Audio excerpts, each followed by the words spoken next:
শুরুতে দেখা যায় হিউ গ্লাসকে। এখানে গ্লাসের পরিবারের সাথে অতীতে ঘটে যাওয়া এক দৃশ্য দেখানো হয়, যেখানে কোনো এক শিকারী গ্লাসের বাড়িঘর আগুন দিয়ে জ্বালিয়ে দিয়েছে।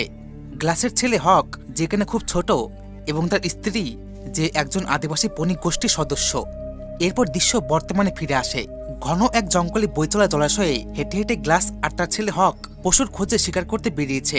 কিন্তু গ্লাসের ছেলে হক, যে কিনা এখন বড় হয়ে গেছে, গ্লাস আর তার ছেলে হক জঙ্গলে শিকারের সামনে বন্দুক তাক করে এবং তারা এক জঙ্গলি হরিণকে বন্দুকের সাহায্যে শিকারও করে। তখনকার সময় এই জঙ্গলটাকে ডাকোটা অঞ্চল বলা হতো। আসলে এখানে বিভিন্ন জঙ্গলি পশুরা বসবাস করত এবং সেই জঙ্গলি পশুদের শিকার করতে পৃথিবীর বিভিন্ন জায়গা থেকে শিকারীরা এখানে পশু শিকারের উদ্দেশ্যে আসতো।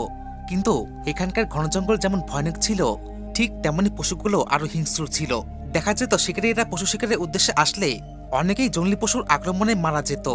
এখানকার আদিবাসী লোকগুলো শিকারীদের কাছে টাকা পয়সার বিনিময়ে এখন তাদের সাথেই কাজ করত, যার কারণে অনেক দূর থেকে আসা শিকারীদের জঙ্গলে শিকার করতে সুবিধা হতো। এদের মধ্যে ক্যাপ্টেন হেনরি ছিল প্রধান। এখানে একটু বলে রাখি, ফিটস নামের এই শিকারী কিন্তু লোভী আর স্বার্থপর। ক্যাপ্টেন হেনরির তত্ত্বাবধানে বাকি শিকারীরা একজোট হয়ে কাজ করত। এরই মধ্যে হঠাৎ একসময় তাদের এক শিকারী উলঙ্গ অবস্থায় সেখানে এসে পৌঁছায়। দেখা যায় এই শিকারীদের এক এক করে তীর চালিয়ে মেরে ফেলা হচ্ছে। এদিকে গ্লাস আর তার ছেলে জঙ্গলি হরিণটাকে আস্তানায় নিয়ে আসার প্রস্তুতি করছিল। ঠিক এ সময় তারা গুলির আওয়াজ শোনে। এবার গ্লাস আর হক জঙ্গলের আস্তানার উদ্দেশ্যে বেরিয়ে পড়ে। ওদিকে ক্যাপ্টেন হেনরি আর তার বাকি সৈন্যরা গাছের পেছনে কোনো মতে লুকিয়ে পড়ে। আমেরিকান শিকারীগুলো মনে করে যে কোনো একটা ভয়ঙ্কর বিপদ হবে। দেখা যায় আরিকারা উপজাতির লোকগুলো দলবদ্ধভাবে আমেরিকান শিকারীদের উপর আক্রমণ করতে আসে। আসলে এই আরিকারা মানুষগুলো এই জঙ্গলে বহুদিন ধরে বংশ পরম্পরায় থাকতো এবং কোনো বিদেশি শিকারীরা এই জঙ্গলে শিকার করতে আসলেই তারা ওদের উপর হামলা করত। অনেকক্ষণ আমেরিকান শিকারীদের আর আরিকারা লোকগুলোর সাথে ভয়ঙ্কর যুদ্ধ হয়। এতে অনেক শিকারী এবং আরিকারা মানুষরা মারা যায়। সুতরাং যদি আমেরিকান শিকারীদের বাঁচতে হয় তাহলে নৌকায় গিয়ে উঠতে হবে। তাই গ্লাস বাকি শিকারীদের নৌকায় যাওয়ার নির্দেশ দেয়। ফিটস এবং বাকি সৈন্যরা কোনো মতে অল্প স্বল্প চামড়া নিয়ে নৌকায় উঠে পড়ে। ক্যাপ্টেন হেনরি, ফিটস, গ্লাস আর তার ছেলে হক আর কয়েকজন আমেরিকান শিকারীরা নৌকায় উঠতে পারে, কিন্তু বাকিরা আরিকারদের হাতে সেখানে মারা যায়। আমেরিকান শিকারীরা নৌকা নিয়ে কোনো মতে নদীর পথ ধরে পালিয়ে আসে। তবে আরিকারা জাতির লোকগুলোকে রি বলা হতো। আসলে রিদের একজন মেয়েকে বিদেশি শিকারীরা কিডন্যাপ করে নিয়েছে, আর তাই রিরা মনে করে যে এই আমেরিকান শিকারীদের কাছে এখন তাদের মেয়েকে পাওয়া যাবে, আর এই জন্য রিরা আমেরিকান শিকারীদের ওপর আক্রমণ চালায়। কিন্তু আরিকারা রিরা এখন তাদের মেয়েকে খুঁজে পায় না। এদিকে তারা নৌকা নিয়ে অনেকটা পথ পালিয়ে আসার পর ফিটস ক্যাপ্টেন হেনরিকে বলে, এখান থেকে বাঁচার কোনো একটা বুদ্ধি তো আছে। ক্যাপ্টেন হেনরি উল্টো গ্লাসকে বাঁচার রাস্তা জিজ্ঞেস করে। গ্লাস বলে, এত ধীরে নৌকা নিয়ে গেলে রিরা তাদের ধরে ফেলবে, তাই তাদের নৌকা বাদ দিয়ে হেঁটে হেঁটে জঙ্গলের দিকে রওনা দেওয়াটাই ভালো হবে। ফিটস বলে সে নৌকা ছেড়ে যাবে না, নৌকা থেকেই সে কোনো একটা ছোট রাস্তা বের করবে। ক্যাপ্টেন হেনরি জানায় যে তাদের জঙ্গল থেকে বাঁচতে হলে একমাত্র গ্লাসই সাহায্য করতে পারবে। আসলে গ্লাস আদিবাসী সম্প্রদায়ের লোক ছিল বলে সে এই জঙ্গলটার প্রতিটা কোনা কোনা জানতো, কিন্তু ফিটস গ্লাসকে একটুকুও ভরসা করতে পারে না। ফিটস বলে, এই জঙ্গলে হেঁটে হেঁটে গেলে রিটা আমাদের ধরে ফেলবে, আর এত কষ্ট করে ফিটস গাতার মতো বাড়ি ফিরতে পারবে না। ফিটস ক্যাপ্টেন হেনরিকে জানায়, গ্লাসকে তো ওদের নজর রাখতে বলা হয়েছিল, ঠিক তাহলে ওরা আমাদের খোঁজ কি করে পেল? ফিটস গ্লাসকে সন্দেহ করে বলে, একজন জঙ্গলি হয়, আর ইচ্ছা করেই গ্লাস আমাদেরকে ওদের হাতে ধরিয়ে দিবে। তখনই ক্যাপ্টেন হেনরি বলে, এই সময় তাদের ঝগড়া করলে চলবে না, আর কয়েক ঘন্টা বাকি আছে, আমাদের জঙ্গলে সবকিছু লুকিয়ে রাখতে হবে, সাথে হৃদের হাত থেকে বাঁচতে হবে। তো যাই হোক, এদিকে নৌকায় আরো দুজন শিকারী ব্র্যাকেট আর অস্টিন তাদের কথা না শুনে সেখানেই ছিল। তখনই ফিটস বলে যে ওরাই ঠিক করেছে, আমাকে ওই নৌকায় থাকতে হতো। যদিও পরদিন ওই নৌকায় থাকা ব্র্যাকেট আর অস্টিনকে রিরা খুঁজে মেরে ফেলে। গ্লাস, ক্যাপ্টেন হেনরি, ফিটস এবং বাকিরা জঙ্গলের পথ দিয়ে সামনে এগিয়ে যায়, কিন্তু ফিটস এখনো বলছিল নৌকাটাকে ছাড়া ঠিক হয়েছে। গ্লাস বলে, রিরা ওই নদীর বাদশা, তাই আমাদের খুব সহজে ওরা ধরে ফেলতো, যে জন্য গ্লাস সবাইকে গ্র্যান্ড ওয়েস্টের দিকে নিয়ে যাবে, আর তাদের এই পথ অতিক্রম করতে সময় লাগবে 7 দিনের কম, আর রিরা তাদের খুঁজে পাবে না। হাঁটতে হাঁটতে তারা অনেক দূরে চলে আসে, আর রাতটা সবাই মিলে সেখানেই থাকে। পরদিন সকালে গ্লাস খাবারের সন্ধানে জঙ্গলের ভিতরে গেলে এক ভয়ঙ্কর ভালুক তাকে আক্রমণ করে। দেখা যায় গ্লাসকে ছিঁড়ে ছিঁড়ে খাচ্ছে ভালুকটা, কিন্তু গ্লাস এত বড় ভালুককে হারাতে পারে না, তাই গ্লাস চুপ করে মারার নাটক করে, লড়ে যায় সে। একসময় ভালুকটা তার পরিবারকে ডাকতে গেলে ঠিক তখনই গ্লাস আধমরা অবস্থায় কোনো মতে বন্দুকটা নিয়ে নেয়, আর ভালুকটা সেখানে আসলে গ্লাস তার উপর গুলি চালায়। এতে ভালুকটা আরো ভয়ানক হয়ে ওঠে। ভালুকটা এরপর গ্লাসের শরীরে, পিঠে প্রত্যেক কটা অংশের মাংস ছিঁড়ে দেয় এবং গলার নিচে বীভৎসভাবে আক্রমণ করে। শেষে গ্লাস সে কোনো মতে চাকু বের করে ভালুকটাকে মেরে ফেলে, কিন্তু গ্লাস তো নিজে প্রাণহীন হয়ে পড়ে। ঘণ্টাখানেক পর তার সঙ্গীরা সেখানে এসে দেখে গ্লাস ভালুকের আক্রমণে আহত রক্তাক্ত হয়ে পড়ে আছে, আর গ্লাসের শরীর থেকে ঝরঝর করে রক্ত পড়ছে। দেখা যায় একসময় ক্যাপ্টেন হেনরি গ্লাসের ক্ষতস্থানে সেলাই করে। আসলে ক্যাপ্টেন হেনরির পিতা ডাক্তার ছিল, তাই তার একটু হলেও অভিজ্ঞতা আছে। বাকিরা সবাই মনে করে গ্লাস আর বাঁচবে না, শরীরে অনেক আঘাত পেয়েছে, রক্ত পড়ছে। তখনই গ্লাস অজ্ঞান হয়ে পড়ে। ঠিক ওই সময় হক বাবার কানে এসে বলে, বাবা আমি এখানেই আছি। এরপর তারা আজকের দিনটা জঙ্গলে কাটায়। ওদিকে রিরা ফরাসি শিকারীদের জঙ্গলে দেখে এগিয়ে আসে এবং তারা জানায়, আমাদের কয়েকটা বন্দুক আর ঘোড়া লাগবে, বদলে তোমরা আমাদের কাছ থেকে যত খুশি জঙ্গলি পশুর চামড়া নিতে পারো। আসলে রিদের কাছে ঘোড়া না থাকায় এত বড় জঙ্গল অতিক্রম করা সম্ভব ছিল না, তাই রিরা কোনো মতে ফরাসিদের কাছ থেকে 5টা ঘোড়া নিয়ে নেয়, যাতে জঙ্গলে ভ্রমণ করতে সুবিধা হয়। গ্লাসকে এই অবস্থায় নিয়ে যাওয়া এখন তাদের পক্ষে অসম্ভব, যে জন্য তারা গ্লাসকে গাছের ডাল দিয়ে বিছানার মতো বানিয়ে তাকে উঠিয়ে নিয়ে যায়। তবে তাদের সামনে বড় একটা পাহাড় পার করতে হবে। গ্লাসকে এই অবস্থায় উঠিয়ে নিয়ে পার করাও এখন অসম্ভব হয়ে পড়ে। এদিকে ফিটসকে দেখে মনে হয় গ্লাসের উপর তার রাগ রয়েছে। সে ক্যাপ্টেনকে বারবার গ্লাসকে মেরে ফেলার কথা বলে এবং বাধ্য হয়ে ক্যাপ্টেন একসময় গ্লাসকে মেরে ফেলার সিদ্ধান্ত নেয়। কিন্তু গ্লাসকে ছাড়া এখন তাদের এই জঙ্গল থেকে বের হওয়াটা মুশকিল ছিল, একমাত্র সেই পারবে এখন তাদের বাঁচাতে। ক্যাপ্টেন হেনরি বলে, গ্লাসের সাথে যে থাকবে তাকে $70 দেওয়া হবে। ব্রিজার ক্যাপ্টেনের কথা শুনে রাজি হয়। হক বলে, আমাদের 3জনের দরকার হবে। এই শুনে ফিটস বলে, হৃদের আটকানোর জন্য 3জন যথেষ্ট নয়। এদিকে পুরস্কার হিসেবে $70 অনেক কম।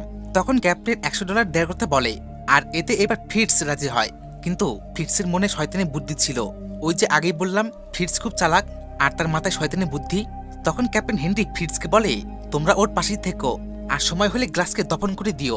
এদিকে হক বাবার কানে এসে বলে, বাবা মনে আছে মা কি বলতো, হাওয়া কোনো মজবুত গাছকে ফেলতে পারে না।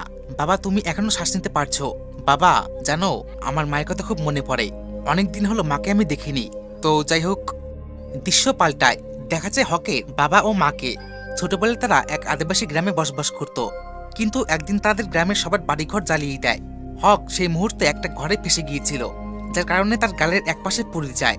তখন গ্লাস হককে বিশ্বাস দেখেই বলে, আমি তোর সাথেই থাকবো। আর হকের মার মৃত্যুর আগে তাকে এই কথাগুলি বলে, হাওয়া কোনো গাছকে ফেলতে পারে না, যতক্ষণ তোমার শ্বাস চলছে তুমি লড়বে। কিন্তু একটা অদ্ভুত ব্যাপার, হঠাৎই ফিটস কবর খুঁড়ছিল। যদিও গ্লাস তো এখনো মারা যায়নি, তবে সে কার জন্য কবর খুঁড়ছে? ব্রিজা জলে পাত্রে একটা নকশা বানিয়ে রাখে।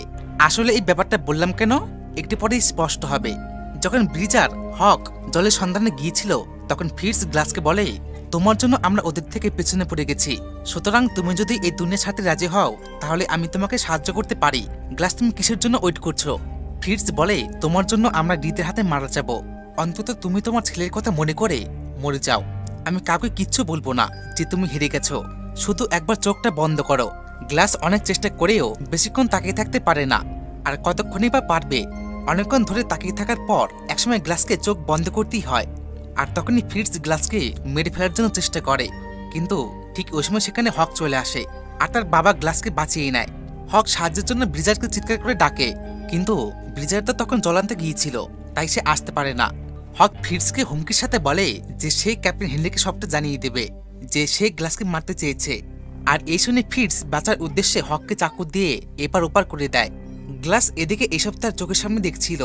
যদিও গ্লাস তার ছেলেকে বাঁচাতে পারে না, গ্লাস মনের ভেতর তিলে তিলে কষ্ট পায়। সে মুখ দিয়ে কিছু বলতে গেলে সে পারে না, আসলে সে গলায় আঘাত পেয়েছে, আর কি করেই বা বলবে। ফিটস হককে টেনে গাছের পিছনে নিয়ে যায়। খানিকক্ষণ পর বিচার আসে, সে সেখানে আসলে হককে খোঁজ করে। তখন ফিটস বলে, হক এখানে নেই। পরদিন সকালে ফিটস ব্রিজারকে বলে, রিরা তাদের পাশেই আছে, অতএব আমাদের এখান থেকে পালিয়ে যেতে হবে। ব্রিজার বলে, হকের কি হবে? আর গ্লাসও এই অবস্থায়। ফিটস বলে, ওদের কথা ভাবলে আমাদের চলবে না, আমাদের এখনই পালিয়ে যেতে হবে। ব্রিজার ফিটসের কথা রাজি হয় না। সে বলে, ক্যাপ্টেন বলেছিল গ্লাস মারা যাওয়া না পর্যন্ত আমাদের তার কাছে থাকতে হবে। দেখা যায় ফিটস গ্লাসকে এই অবস্থায় টেনে নিয়ে সেই কবরে নিয়ে যায়, আর কোনো মতে ফিটস গ্লাসকে জ্যান্ত দফন করে দেয় আর বলে যে তোমার থাকতে হলে থাকো, আমি চললাম। সুতরাং ফিটসের কথা বিচারও হৃদের ভয় সেখান থেকে পালিয়ে যায়। তবে ব্রিজার যাওয়ার আগে গ্লাসকে একটা জলের পাত্র দিয়ে যায়, এবং এই মুহূর্ত থেকে শুরু হয় গ্লাসের রেভিনেন্ট হয়ে ওঠা, অর্থাৎ এক মৃতপ্রায় মানুষের জীবিত হয়ে ফিরে আসা। দেখা যায় প্রায় একদিন পর গ্লাস কোনো মতে সেই কবর থেকে উঠে আসে। একটা অদ্ভুত দৃশ্য, গ্লাস শুয়ে শুয়ে ভর করে সে তার ছেলের কাছে আসে। গ্লাস দেখে গাছের পিছনে হকের মৃতদেহটা পড়ে আছে। গ্লাসের ভেতরে কষ্টে ফেটে যায়। আসলে হাজার হলো তো একজন বাবা, আর কষ্ট তো হবেই। এরপর গ্লাস তার ছেলে হককে বলে, আমি তোকে ছাড়ছি না, আমি এখানেই আছি। এখানেই একদিন হয়ে যায়। ওদিকে ব্রিজার ফিটসের কাছ থেকে সত্যটা জানতে পারে। ব্রিজার বুঝতে পেরে যায় ফিটস তাকে মিথ্যে কথা বলেছে, মানে ফিটস হৃদের দেখেইনি, বোঝে ব্যাপার। তখনই ফিটস ব্রিজারকে বন্দুক তাক করে ধরে আর বলে, ওদের জন্য আমরা মরবো নাকি, ভাগ্য ভালো যে আমরা বেঁচে গেছি। গ্লাস এদিকে গোটা রাত হকের সাথেই ছিল। হঠাৎই সেখানকার আবহাওয়া বদলাতে শুরু করে। তাই কোনো মতে গ্লাস তার ছেলের অন্তিম সংস্কার করে সেখান থেকে বেরিয়ে যায়। তবে গ্লাস তার ছেলের প্রতিশোধ নিয়ে ছাড়বে, কিন্তু অনেকক্ষণ হয়ে যায়। তাই গ্লাস খুব ক্ষুধার্ত। দেখা যায় গ্লাস কিছু না পেয়ে মৃত পশুদের পচা গলার মাংস খাচ্ছে। এদিকে রিরা সেই জঙ্গলে প্রবেশ করে যেখানে এতক্ষণ গ্লাস আর তার সঙ্গীরা ছিল, এবং তারা সেখানে হকের সেই লাশটাও পেয়ে যায়। অন্যদিকে গ্লাস অনেক কষ্টে নদীর সামনে এসে পড়ে, কিন্তু বিপদ তাকে প্রত্যেকটা মুহূর্তে পিছু করছে। গ্লাস এতই আহত সে জল খেতে পারে না। এরপর গ্লাস আশেপাশে থেকে শুকনো পাতা কুড়িয়ে সেখানে আগুন ধরায়। এর কারণ শরীরে আঘাত বা ছিঁড়ে যাওয়ার জায়গায় আগুন দিয়ে পুড়িয়ে দিলে সেখান থেকে আর রক্তক্ষরণ হবে না, আর তাই গ্লাস সেটাই করে। গ্লাস সেদিনের রাত সেখানে পাহাড়ের এক সংকীর্ণ জায়গায় পাখিটাকে মেরে খেয়ে থাকে। সকালে উঠে গ্লাস খাবারের উদ্দেশ্যে বেরোলে সে সামনে হরিণগুলোকে দেখে কল্পনা করে যদি এখন তার কাছে বন্দুক থাকতো তাহলে তাকে এত কষ্ট করতে হতো না। কিন্তু কথায় বলে বিপদকে বলে আসে। এই সময় গ্লাস পাহাড়ের উপর থেকে মানুষের আওয়াজ শুনতে পায়। গ্লাস ভালো করে ধ্যান দিয়ে দেখে সেই লোকগুলো এখানে, মানে রিরা এখানে এসে গেছে। এখন গ্লাস কি করবে? রিরা তাকে দেখলে তো মেরে ফেলবে। দেখা যায় সে কোনো মতে নদীর জলে মাথা নিচু করে পালিয়ে আসে। তবে রিরা তাকে দেখেই নেয় এবং পাহাড়ের উপর থেকে গুলি করতে থাকে। ভাগ্যবশত গ্লাসকে নদীর জলের স্রোত টেনে বাঁচিয়ে নিয়ে যায়। একটা সময় গ্লাস গাছের ডালের সাহায্যে সেই নদীর একপাশে উঠে পড়ে, কিন্তু বরফ গলা নদীর জল গ্লাসের শরীর ঠান্ডা করে দিয়েছে, হাত পা তার কাজ করছিল না। ওদিকে ফিটস আর ব্রিজার অনেক আদিবাসীদের আস্তানায় ঢুকে পড়ে এবং তারা দেখতে পায় এখানেও তাদের মতো হামলা করা হয়েছে, সবাই এখানে মারা গেছে। ফিটস এখানে ঘোড়া পেয়ে যায়, আর তাই এবার তাদের আস্তানায় ফিরতে সুবিধা হবে। কিন্তু ব্রিজার নিজের মনকে এখনো সান্ত্বনা দিতে পারে না যে আদৌ কি তারা ঠিক করেছে। ঠান্ডার কারণে গ্লাস সেখানে আগুন জ্বালে হাত পা ছেঁকে নেয়। একসময় গ্লাস প্রচন্ড ক্ষুধার্ত হয়ে পড়ায় সে কোনো মতে নদীর জল থেকে মাছ ধরতে শুরু করে এবং একটা কাঁচা মাছ ধরে জ্যান্ত খেয়ে নেয়। কথায় বলে খিদে পেলে মানুষ কি নাইবে করে। রাত হয়ে যায়, কিন্তু গ্লাস আবারও ক্ষুধার্ত হয়ে পড়ে। সে কোনো মতে নদীর পাড় থেকে উপরে উঠে এসে দেখে একজন পশুকে হত্যা করে তার মাংস খাচ্ছে, আর তাই গ্লাস সেখানে এসে সেই লোকটার কাছে খাবার চায়। লোকটার নাম হিকুক। সে বুঝতে পারে গ্লাস বিপদে আছে, আর তাই হিকুক গ্লাসকে মাংসের টুকরো ছুরি দেয়। দেখা যায় খিদের জ্বালায় গ্লাস মৃত পশুর কাঁচা মাংস লিভার খাচ্ছে। লোকটাও একই রকম ভাবে মৃত পশুর মাংস খাচ্ছিল। একটা অদ্ভুত দৃশ্য। পরদিন সকালে হিকুক দেখে গ্লাসের সারা পিঠ ছিঁড়ে গেছে। লোকটা গ্লাসকে বলে যে তোমার শরীরে এত আঘাতের চিহ্ন, ব্যাপারটা কি, আর তোমার সাথে কি হয়েছিল? গ্লাস বলে যে তাকে জঙ্গলের এক ভাল্লুক আক্রমণ করেছিল, আর তারপর তার সঙ্গীরা তাকে ফেলে গেছে। হিকুক জানায় সেও তার পরিবারকে হারিয়েছে। সিওক্সের লোকেরা তার সঙ্গীদের মেরে ফেলেছে। সুতরাং এখন দুজনের অবস্থা একদম একটাই, দুজনই বদলা নেওয়ার অবস্থায় আছে। তাই হিকুক বলে সে উত্তরের দিকে যাচ্ছে আদিবাসী পণ্ডিতদের খোঁজে। কিন্তু লোকটা গ্লাসকে একা রেখে যায় না, সে তাকে সাথে করে নিয়ে যায়। ফিটস আর ব্রিজার অনেক কষ্টে তাদের আস্তানায় ঢুকে পড়ে, কিন্তু ফিটস ব্রিজারকে বলে আমাদের সাথে যা যা হয়েছে কাউকে বলবে না, না হলে ক্যাপ্টেন আমাদের মেরে ফেলবে। এবং তারপর তারা বাড়ি ফিরে ক্যাপ্টেন হেনরিকে বলে আমরা ভালো করে গ্লাসকে দফন করেছি, আর সত্যি কথা হলো হক হারিয়ে গেছে, যার কারণে আমরা সেখান থেকে হৃদের ভয়ে পালিয়ে আসি। তাই ক্যাপ্টেন হেনরি তার কথা মতো তিনজনের $300 ফিটসকে দেয়। ব্রিজারকেও ক্যাপ্টেন তার সহযোগিতায় তাকেও পুরস্কার দেয়। যদিও ব্রিজার সে নেয় না, সে বাইরে বসে মন খারাপ করে থাকে। আসলে ব্রিজার তার ভুল বুঝতে পারে, গ্লাসের সাথে তারা ঠিক করেনি। গ্লাস এদিকে আর সেই লোকটা হাঁটতে হাঁটতে ফাঁকা এক জঙ্গলে চলে আসে। হঠাৎই গ্লাস আহত হয়ে লুটিয়ে পড়ে, যে জন্য সেই লোকটা গাছের ডালপালা কেটে থাকার মতো একটা ঘর তৈরি করে এবং সেই গ্লাসের ট্রিটমেন্ট করে দেয়। রাতটা সেখানে কেটে যায়। রাতে গ্লাসের মনে পড়ে যে তার ছেলে, স্ত্রী এবং তার একমাত্র লক্ষ্য প্রতিশোধ নেওয়া। যখন সকালে গ্লাসে ঘুম ভাঙে তখন সেই লোকটাকে দেখতে পায় না। হিকুক সেখান থেকে উধাও। একটা অদ্ভুত ব্যাপার, গেল কোথায় সে? রাতেই তো ছিল। এবার গ্লাস তার খোঁজে বেরিয়ে পড়ে। হাঁটতে হাঁটতে সে একটু সামনে আসলে দেখতে পায় যে কেউ হিকুককে মেরে গাছের উপরে ঝুলিয়ে রেখেছে। গ্লাস মনে করে হয়তো এসব হৃদের কাজ, এবং গ্লাস সেখান থেকে দেখতে পায় সামনে একদল ফরাসি শিকারীর দল আড্ডা করছে। কিন্তু দেখা যায় শিকারীগুলো একটা মেয়েকে কিডন্যাপ করেছে, আর এর সাথেই গ্লাস সেই ঘোড়াকে দেখতে পায় যেটা হিকুকের ছিল। গ্লাস মনে করে যেহেতু ছেলের প্রতিশোধ নিতে পারেনি, তাই সে এখন বন্ধুর প্রতিশোধ নিবে। গ্লাস কোনো মতে সেই ঘোড়ার কাছে আসে। দেখা যায় সেই শিকারীদের প্রধান সেই কিডন্যাপ করা মেয়েটাকে ধর্ষণ করে। তখনই গ্লাস পিছন থেকে এসে লোকটাকে বন্দুক তাক করে এবং সেই মেয়েটাকে বাঁচিয়ে নেয়। আর তারপর গ্লাস ঘোড়া আনতে যায়, কিন্তু গ্লাস শিকারীদের একজনকে গুলি করে, আর এতেই বাকি শিকারীরা ভয় পেয়ে পালিয়ে যায়। ক্যাপ্টেন হেনরি ওদিকে বেঁচে ফিরে আসায় পার্টির আয়োজন করে এবং তারা সেখানে অনেক মজা করে। গ্লাস এদিকে দীর্ঘপথ অতিক্রম করে একটা জায়গায় আশ্রয় নেয়। তবে একটা অবাক ব্যাপার, সকাল হতে সেখানে রিরা এসে গ্লাসকে আক্রমণ করে, যার কারণে গ্লাস সে কোনো মতে ঘোড়া নিয়ে পালিয়ে যাওয়ার চেষ্টা করে, কিন্তু রিরা ঘোড়ার পিঠে তীর মারে, যার ফলে গ্লাস ঘোড়া সমেত নিচে পড়ে যায়। গ্লাস অজ্ঞান হয়ে পড়ে। একসময় তার জ্ঞান ফিরে আসলে সে দেখতে পায় যে তার ঘোড়াটা মারা গেছে। তবে আবহাওয়া চেঞ্জ হওয়ায় সেখানে অনেক ঠান্ডা পড়ে, যদিও সেখানে সেফ জায়গা থাকে না, যে জন্য গ্লাস মৃত ঘোড়ার পেট কেটে ঘোড়ার পেটে আশ্রয় নেয়। বোঝো ব্যাপার। দেখা যায় ওদিকে শিকারীদের মধ্যে একজন তাদের আস্তানায় এসে পড়ে। লোকটা সেখানে সাহায্য চায়, আর তারপর লোকটার কাছ থেকে জিজ্ঞাসাবাদ করে জানা যায় যে তাদের বাকি লোকগুলো মারা গেছে, শুধু সেই একা বেঁচে আছে। কিন্তু লোকটার কাছে ওই জলের পাত্র ছিল যেটা ব্রিজার গ্লাসকে দিয়েছিল। সবাই এখন সন্দেহ করে হয়তো সে হক হইতে পারে, যেহেতু হক নিখোঁজ। ফিটস কিন্তু বুঝতে পারে গ্লাস বেঁচে আছে।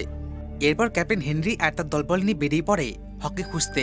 তবে তারা জানতো না হক বেঁচে নেই, গ্লাস বেঁচে আছে। অন্ধকার জঙ্গলের মাঝখান দিয়ে গ্লাস বেরিয়ে আসে। গ্লাসকে দেখে ক্যাপ্টেন হেনরি আর বাকিরা চমকে যায়। আসলে ফিটস তো বলেছিল গ্লাস মারা গেছে। এরপর তারা গ্লাসকে আস্তানায় নিয়ে আসে। তবে যতক্ষণে ক্যাপ্টেন হেনরি সবকিছু বুঝতে পারে, এতক্ষণে ফিটস সেখান থেকে পালিয়ে যায়। ক্যাপ্টেন হেনরি ওই ফরাসি লোকটার কাছে জিজ্ঞাসা করলে জানতে পারে ফিটস সব টাকা পয়সা নিয়ে পালিয়ে গেছে, এবং তারপর ক্যাপ্টেন ব্রিজারকে ধরে। ক্যাপ্টেন তাকে বলে, ব্রিজার তুমি মিথ্যে কথা বলেছ, শাস্তি হবে তোমার। কিন্তু গ্লাস ক্যাপ্টেনকে সব সত্যিটা বলে দেয়। ফিটসই হককে মেরেছে, ব্রিজারের কোনো দোষ নেই।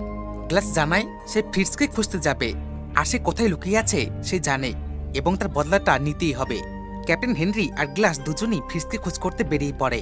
তবে ক্যাপ্টেন হেনরি ভয় পাচ্ছিল যে তার স্ত্রীর চেহারা মনে পড়ছে না, হয়তো সে ফিরে গেলে সে তার স্ত্রীকে দেখতে পারবে না। তখনই ক্যাপ্টেন গ্লাসকে জিজ্ঞেস করে যে তুমি কি সত্যি আমেরিকান শিকারীদের মেরেছিলে? গ্লাস বলে হ্যাঁ, আসলে গ্লাসের সন্তানদের ওরা মারতে চেয়েছিল, যে জন্য গ্লাস ওদের মেরেছে। এরপর তারা দুজনে দুদিকে যায়। তবে ক্যাপ্টেন হেনরির সামনে ফিটসের দেখা হয়। ফিটস ক্যাপ্টেনকে বলে, হেই ক্যাপ্টেন, এখানে কি করছো? হারিয়ে গেছো নাকি? কিন্তু ক্যাপ্টেন বলে, তোর শাস্তি নিশ্চয়ই হবে। এই বলে ক্যাপ্টেন বন্দুক বের করে গুলি চালায়। গুলির আওয়াজটা গ্লাস বুঝতে পারে, তাই সে দ্রুত সেখানে যায়। কিন্তু সেখানে গিয়ে গ্লাস দেখে ক্যাপ্টেন মরে পড়ে আছে, যে জন্য গ্লাস ক্যাপ্টেনকে ঘোড়ায় করে নিয়ে যায়। তবে গ্লাস একটা বুদ্ধি বের করে, গাছের ডাল কেটে ক্যাপ্টেনকে ঘোড়ার উপর বসিয়ে, এবং সে নিচে অনেক ঘোড়ায় মৃতদের মতো শুয়ে থাকে। এমন অবস্থায় একটু সামনে আসলে ফিটস তাদের দেখে নেয়, এবং সে গ্লাসের উপর গুলি চালায়। কিন্তু ফিটস সামনে এসে দেখে সে যাকে গুলি করেছে সে গ্লাস নয়, মানে সে ক্যাপ্টেন হেনরি। আসলে এসব গ্লাসের চাল ছিল। তখনই গ্লাস বেরিয়ে এসে ফিটসের কাঁধে গুলি করে, আর এরপর তারা দুজনে ভিড়ে যায়। শুরু হয় ভয়ঙ্কর লড়াই। দুজনে মুখোমুখি হয় পাহাড়ি নদীর কাছে, কিন্তু গ্লাসের চোখে বদলার আগুন জ্বলছিল। একসময় দেখা যায় গ্লাস দাঁত দিয়ে ফিটসের দুটো আঙুল কুবিয়ে কেটে ফেলে। অনেকক্ষণ ধরে ধস্তাধস্তির পর গ্লাস তার বুকে চাকুটা ঢুকিয়ে দেয়, এবং গ্লাস তার বুকে সেই দাঁতটা দিয়ে কুবিয়ে দেয়। শেষে ফিটস গ্লাসকে বলে যে তুমি ছেলের বদলানোর জন্য এত দূর আসলে, মজা নিয়ে নাও গ্লাস, তোমার ছেলে আর ফিরে আসবে না। এদিকে নদীর ওই পার রিরা চলে আসে, আর তাই গ্লাস ফিটসকে রিতে হাতে দিয়ে দেয়, যার কারণে রিরা ফিটসকে মেরে ফেলে। তবে রিরা তাদের মেয়েকে পেয়ে গেছে, যাকে তারা খোঁজ করছিল। যদিও রিরা গ্লাসকে মারে না, আসলে গ্লাস রিদের মেয়েকে বাঁচিয়েছিল, এবং এরপর তারা সেখান থেকে বেরিয়ে যায়। এমন করে গ্লাসের বদলা পূরণ হয়। আর তারপর গ্লাস ফিরে আসতে গেলে সেখানে তুষার ঝড় শুরু হয়। তবে গ্লাস দেখে যে তার স্ত্রী তাকে নিতে এসেছে, আর এখানে এই মুভিটা শেষ হয়ে যায়। তো এই ছিল আজকের ভিডিওটা কেমন লাগলো একটা লাইক আর কমেন্ট করে জানিও। আর এমন এক্সপ্লেনেশন দেখার জন্য সাবস্ক্রাইব করতে পারো। আর হ্যাঁ, বন্ধুদের সাথে শেয়ার করে দিও। তো দেখা হচ্ছে নেক্সট একটা মুভিতে। বাই।